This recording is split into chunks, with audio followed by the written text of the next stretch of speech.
College के सामने हर दिन बैठे एक वृद्ध भिखारी की कहानी शुरू होती है। वह हमेशा चुपचाप किनारे पर बैठा रहता, दरिद्रता की चादर ओढ़े। छात्र उसे देखते थे, लेकिन उनकी आंखों में दया या सहानुभूति की एक बूंद भी नहीं होती। कभी कभी कुछ छात्र उसकी उपेक्षा करके उसका मजाक भी उड़ाते थे, मानो वह किसी दृश्य का हिस्सा हो जिसके लिए उनके मन में कोई जगह नहीं थी। लेकिन एक दिन एक छात्र, जिसका नाम नील था, उस भिखारी के पास खाने का एक टुकड़ा लेकर गया। इसके पीछे उसकी दया थी, न कि अनपेक्षित चैरिटी का भाव। भिखारी ने उस खाद्य पदार्थ को स्वीकार करते हुए उसकी आंखों में देखा और कहा, तुम में कुछ खास है, एक दिन तुम बहुत बड़े बनोगे। नील ने मुस्कुराते हुए प्रतिक्रिया दी, आप कैसे जान सकते हैं कि मैं क्या कर सकता हूं?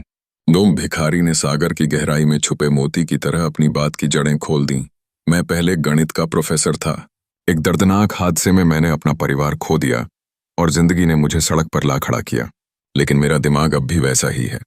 यह सुनकर नील हैरान रह गया, जिसने कभी नहीं सोचा था कि भिखारी के अतीत में छुपा गहराई का ज्ञान है।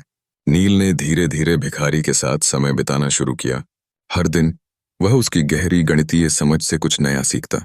उसके शिक्षण से नील की गणित में समझ इतनी बढ़ गई कि वह अंतर्राष्ट्रीय ओलंपियाड में स्वर्ण पदक जीतने लायक बन गया। यह एक अद्भुत यात्रा थी, जो नील के जीवन में भिखारी द्वारा दी गई अनमोल शिक्षाओं के बिना संभव नहीं होती।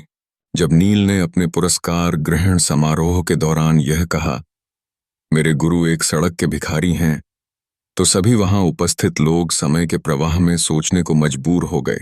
यह दिखाता है कि ज्ञान और प्रेरणा कभी भी कहीं भी मिल सकती है, किसी भी रूप में। कभी कभी एक साधारण व्यक्ति के पास वह अद्भुत क्षमता होती है जो हमें अंधेरी राह को रोशन करने में मदद कर सकती है।